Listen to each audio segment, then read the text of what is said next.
All right, guys, I just thought I'd kind of get you a little bit behind the scenes video here. This is my 50-foot long by 24-foot wide shop that the middle part was the original building, and I added on both ends and never have finished anything about it. But it's about 1,200 square foot, and right now there's a lot of stuff on the outside and the backside just piled up. And my son has actually been in the shop.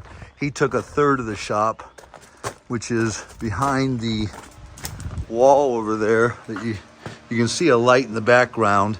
And there's a plastic tarp that we framed a wall in to keep his jewelry business away from my cement.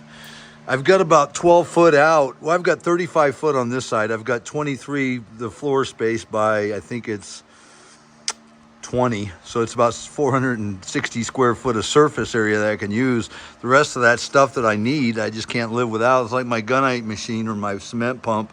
It just takes up a lot of room, doesn't get used that often. But I got a bag of styrofoam. A lot of you guys have seen my styrofoam videos. That's a 4 foot by 4 foot by 4 foot ground styrene just sitting in there.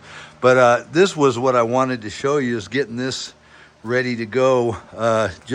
I had a class in here and I had a lot of long tables.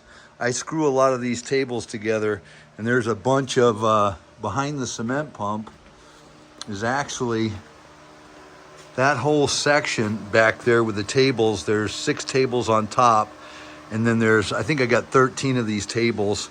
But like these, there's 3 little ones screwed together, and they're on dollies, so they roll around. But all my molds, my rock panel molds, are there underneath all that, on top of my whale's tail bench mold, which is back underneath it all. But right now I've cleaned up, and no, it doesn't look like it, but I set this little guy on a table, put some plastic, and I'm about to get ready for mudding this. Now I'm still working on my deck that I showed you this a couple of days ago.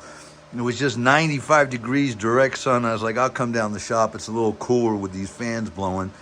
Anyway, I got it cleaned up and just put this table together, and it's about time for me to go back up. The shade will be up on my deck, and I'm going to work on that some more. But this guy is going to get finished.